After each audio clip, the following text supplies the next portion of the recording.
Irene Ryan, who plays Granny, was born and raised in El Paso, Texas. She began her long career in vaudeville at the age of 11.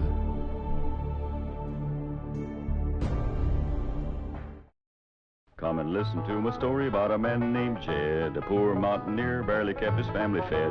And then one day he was shooting at some food, and up through the ground come a bubbling crude oil, that is, black gold, Texas tea.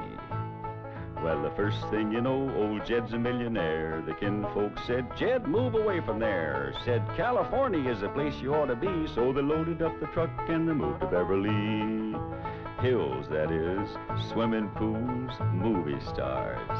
The Beverly Hillbillies.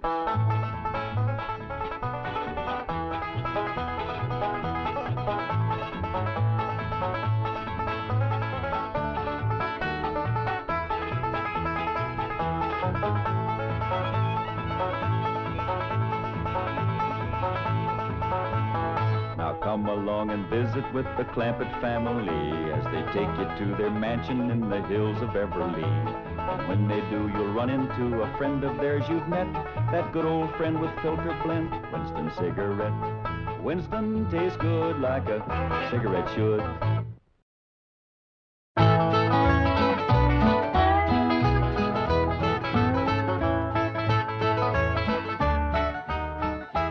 You know something, Granny? I feel sorry for Mr. Drysdale. Well, that poor man might as well be single with his wife gone all the time.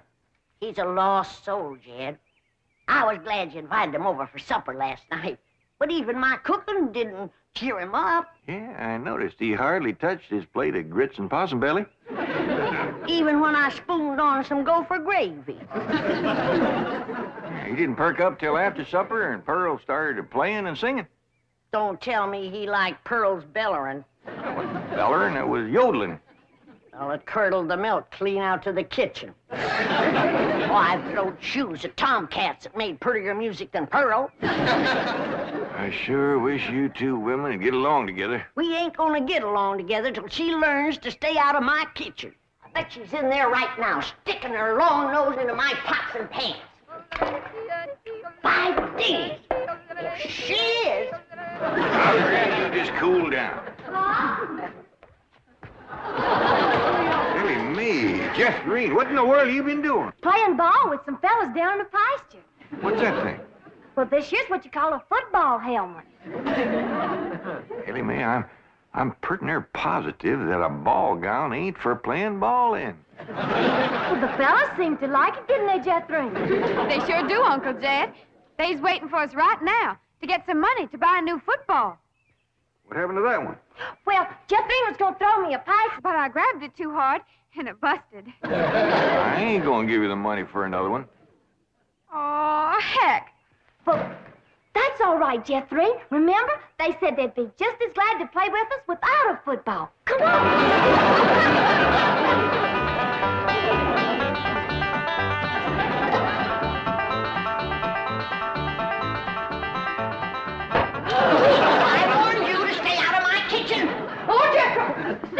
Protect me from that wild woman. Hold her, Jethro, so I can handle her. Granny, a thing like that could smart.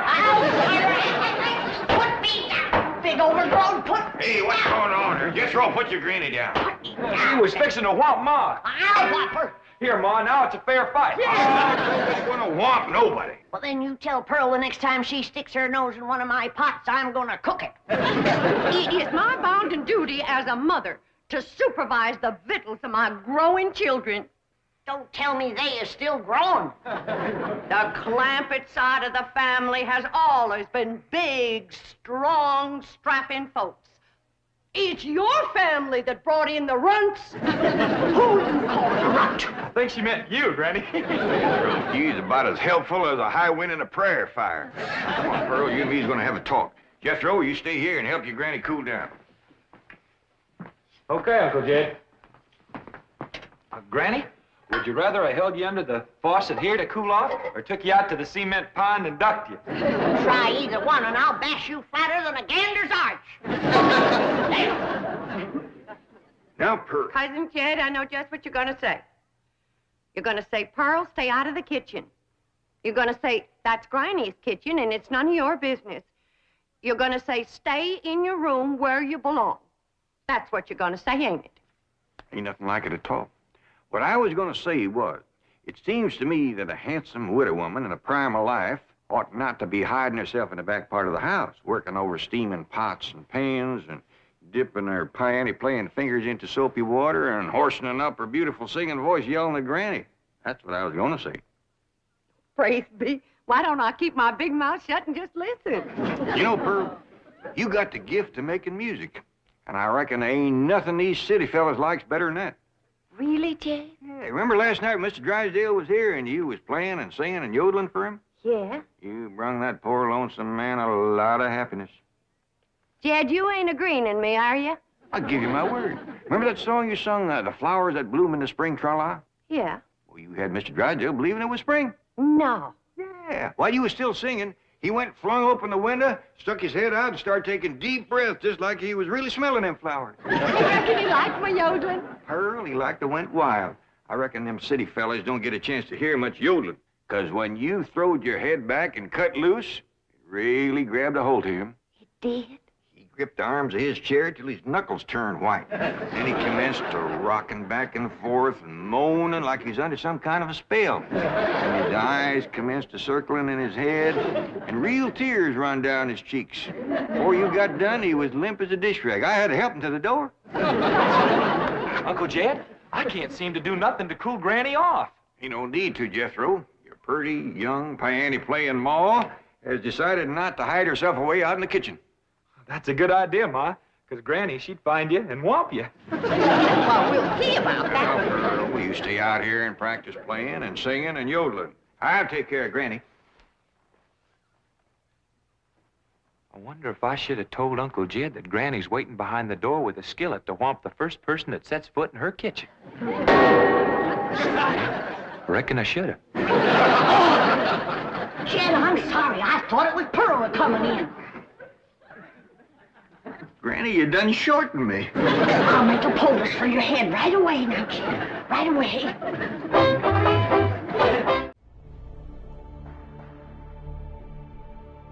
What were Ellie Mae and Jethrine wearing when they were playing ball with the fellas?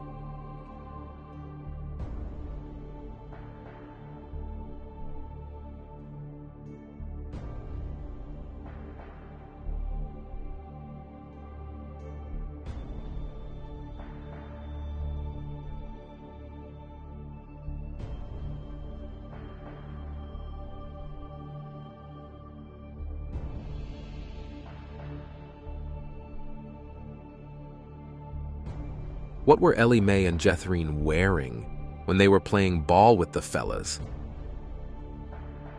They were wearing ball gowns.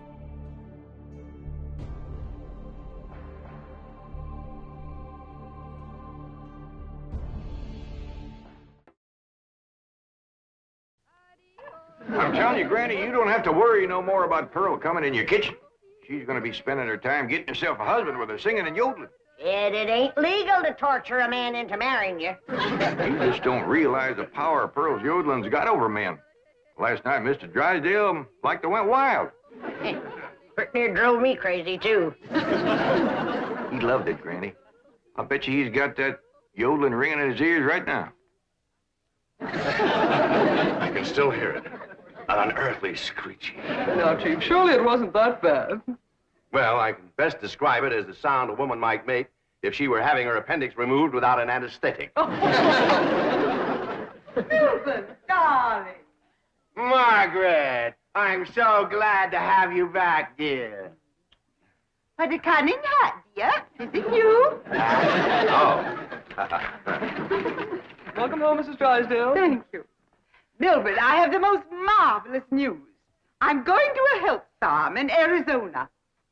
What? Some women were talking about it on the plane. It's terribly chic, quite expensive, and you don't need any willpower. They just force you to be healthy. The doctors are all deliciously mean. But, Margaret, you are healthy. Every doctor in the United States says you're healthy. But, dear, this is different. They reduce you as well. Margaret, if you want to lose weight, just stay home and we'll have dinner at the Clampetts every night. Now, you can't eat the food, but you won't leave hungry.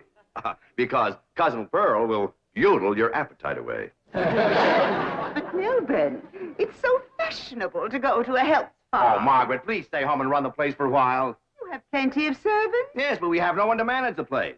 And with both of us away most of the time, the servants are asleep on the job. Oh, just hire a good, efficient housekeeper. Oh, yes, just try and find one. Oh, Margaret, please stay home. All right. That's the way you feel. Miss Hathaway, I'll stay home, just as you wish. That's my darling. Yes, Mrs. Drysdale? Telephone the pharmacy and have all my prescriptions refilled. And call my psychiatrist, my neurologist, my internist, and my osteopath and have them come over. Oh, and I'll need nurses around the clock. I just know servant problem's going to bring on a nervous breakdown. All right. Go to the health farm. No. My place is at home. Please go to the health farm. All right. If you're sure that's what you want. Oh, I want it. Milburn, I promise to come back a new woman. Bye. Just think, Milburn, you'll have a young, glamorous wife. Slim, trim, beautiful. All right. Start looking for a new housekeeper. Won't do any good, Chief. We've been through this. Mr. Drysdale's office. Who's calling, please? Tell him it's a surprise. Surprise? That's what she says. Milburn Drysdale speaking. What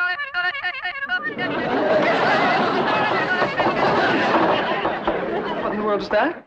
That is Pearl Bodine yodeling. Now, when she comes up for air, tell her I was drafted. Chief, she might be the answer to your housekeeping problem. What? Be nice to her. I'll explain. Hello? Hello? Hello, Mrs. Bodine. How nice to hear your voice again. You saying? Mr. Clampett says that Pearl is such an industrious housekeeper that Granny is jealous. She might take over your house and hers and solve both your problems. What about that yodeling? I won't be there. And I defy any servants to sleep on the job with Pearl around. Hello? Hello, Mrs. Bodine. I wonder if I might come over and talk to you for a while. What, talk to me? Well, what about? Well, I think you may be just the woman I've been looking for. Yeah. To take over the running of my house? Well, yes. Come right ahead. Can we say 3 o'clock? Let's say 2.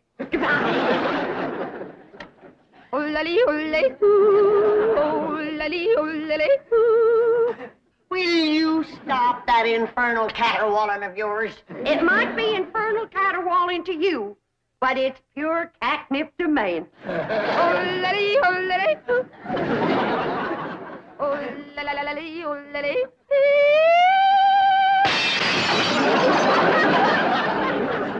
Looky there. I hit such a perfect note, it busted the glass. It wasn't your voice that busted the glass.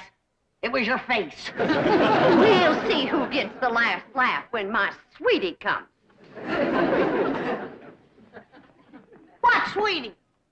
That's for me to know and you to find out.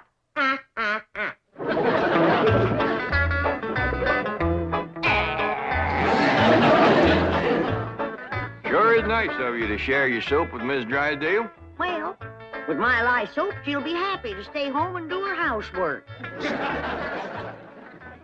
Penny, most powerful batch of soap that you ever made. Just a breeze blowing it back on me on the way over here has got me crying. I make a big soap to do a big job.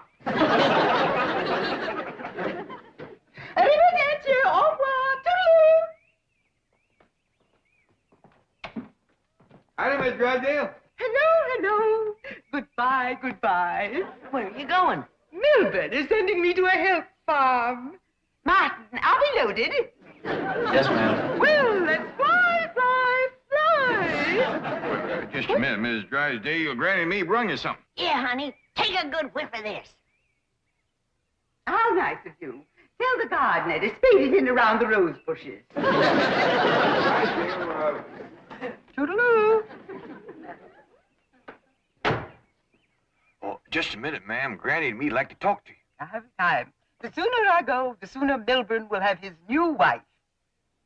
Did you say new wife? Completely new. Young, glamorous, slim, trim, and beautiful. Oh, Martin, did we back my medicine? 16 bottles, Mrs. Drysdale. Good. Drive on. Toodaloo.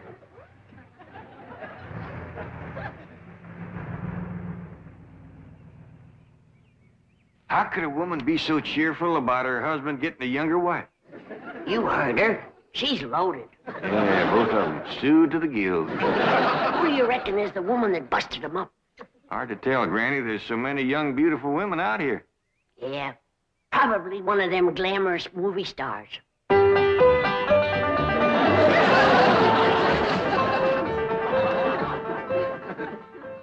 Hey, Ma. You sure are all fancied up. Do I look like one of them glamorous movie stars? Yeah, by golly, you do. Which one? Milton Sills. Go on and get out of here. Now listen. You find your sister Jethreen and your cousin Ellie Mae and tell them to start practicing to be bridesmaids for my wedding. Are you getting married, Ma? Well, it ain't official yet, but I sure got him anxious. Get going.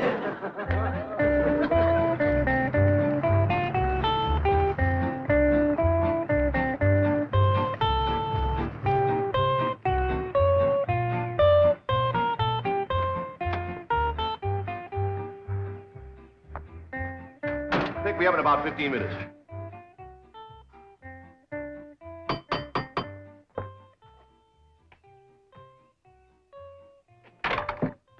Oh, Mrs. Bodine. Why, Mr. Drysdale, you are anxious.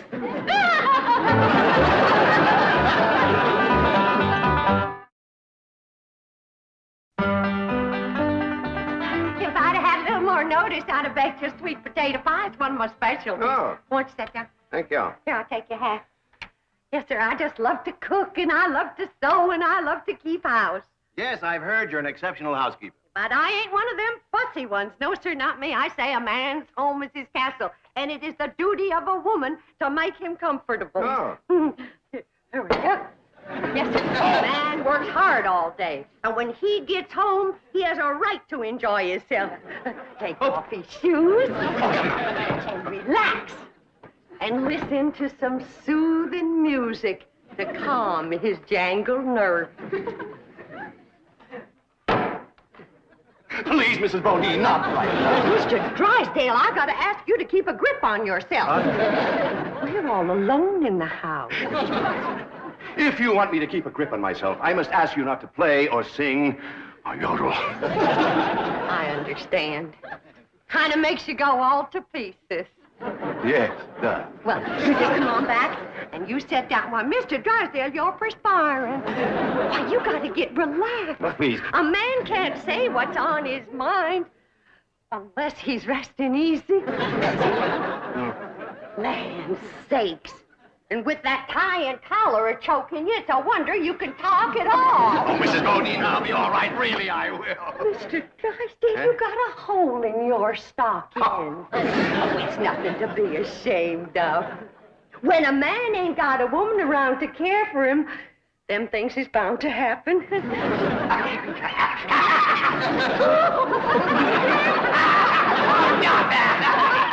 declare, Mr. Drysdale, you're ticklish. Now, look, I'm gonna let you sit easy, and I'm gonna darn that up before you know it. Oh, Mrs. Bodine, no, really, I can manage. No, I ain't taking orders yet. No, please, give me back my sock. Give me my sock. I know how to handle you.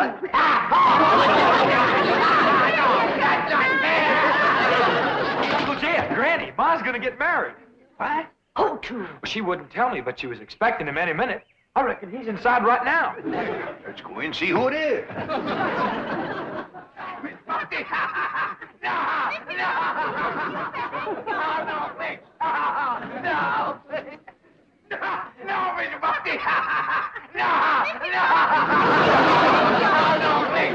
Mr. Drysdale.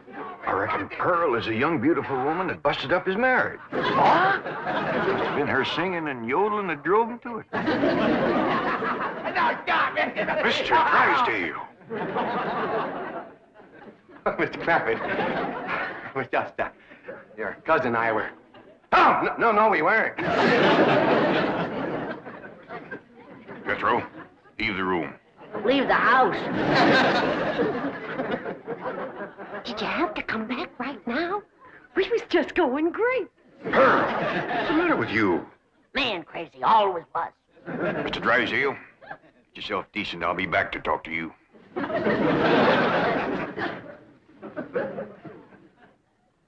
Shame on you! You too, Pearl, you homewrecker. I don't know what you're talking about. You told me that Mr. Drysdale was crazy about my yodeling. So I called him at the bank, and I yodeled, and he come a-running over here to see me. You done yodeled your way twixt Mr. Drysdale and his wife. Wife, I didn't know he had a wife. Well, he has. The sweetest, kindest, nicest, drunkenest woman you ever saw. You done sent her to the farm. Put her out to pasture so he can marry you. You seen her leave? Oh, she knows about you, Pearl. Said her husband was going to get a new wife. Young, glamorous, slim, beautiful. Jed, that can't be Pearl. You're forgetting what a powerful spell her voice throws on a man. Now, Pearl, I'm going back in there and try to talk some sense to Mr. Drysdale. Whatever you do, don't yodel.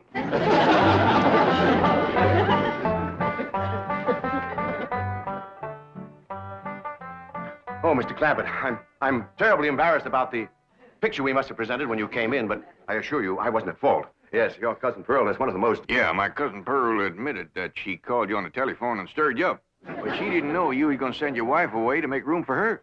Oh, but I didn't. In the first place, my wife is never home. Second place, if she does come home, there's still plenty of room for both of them.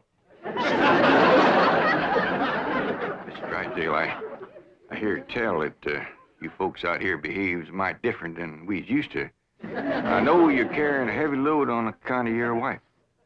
But I just can't let my cousin Pearl get mixed up in any kind of goings-on like that. Well, then, if I can't have Pearl, can I have Granny?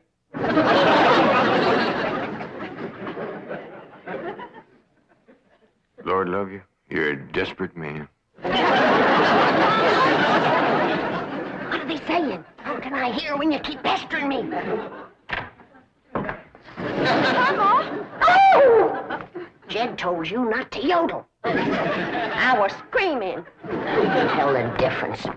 What in the world happened to you? We was playing football with some boys. Yeah, and they sure was dumb. Jethrine was a-toting the ball, and they kept a-tackling me. Go get cleaned up, both of you. But Jethro says you want us to be bridesmaids at your wedding.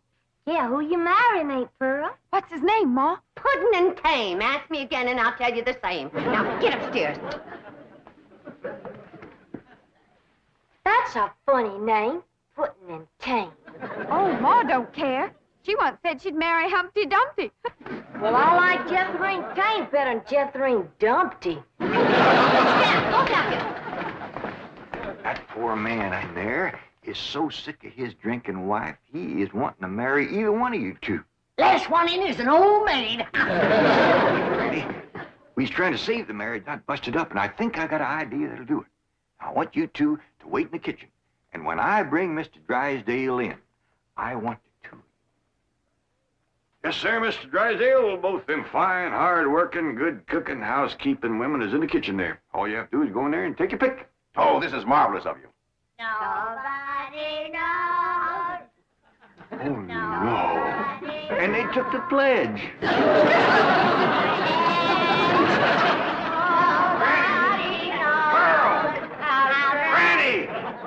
Well, look who's here.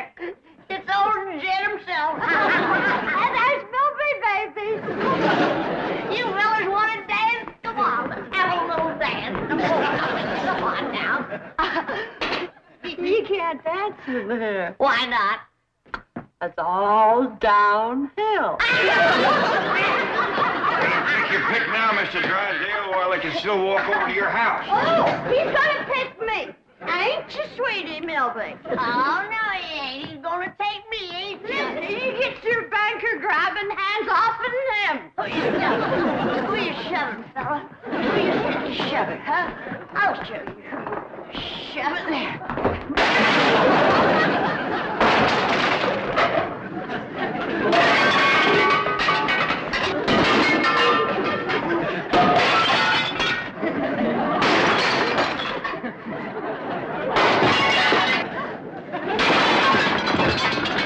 How about taking both of them, Mr. Drysdale? No, thanks. You done it, girl. Bless you both. Pearl, you were just great.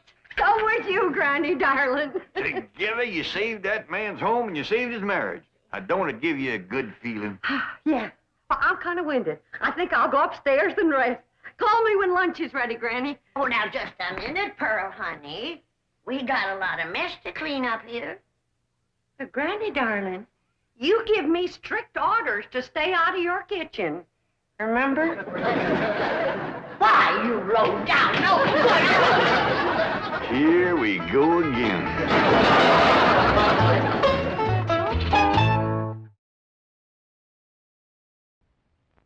All right, now I'm going to count to 10. When I do, I want you two to commence whomping each other and keep at it till you have whomped all the spite out of your system.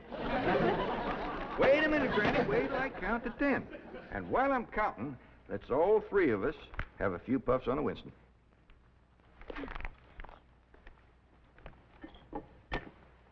1, 2. Don't want 3 on a match. 3, 4, 5, 6.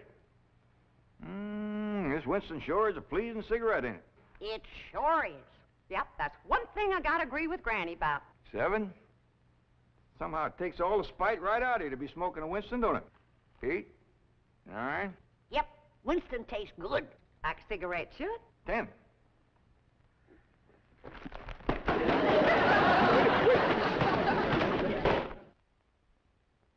The Beverly Hillbillies has been presented by Winston. We hope you've enjoyed it, and we hope you will try Winston, because Winston tastes good, like a cigarette should.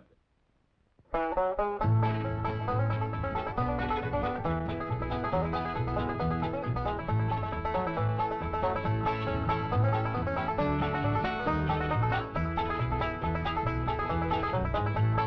now it's time to say goodbye to Jed and all his kin. They would like to thank you folks for kindly dropping in. You're all invited back next week to this locality to have a heaping helping of their hospitality. Hillbilly, that is. Set a spell. Take your shoes off. Y'all come back now. Here.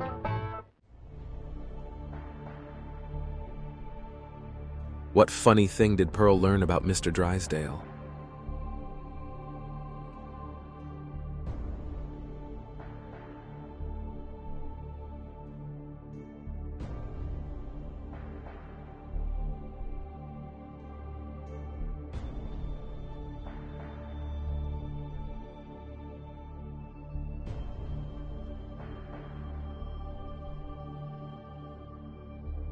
What funny thing did Pearl learn about Mr. Drysdale?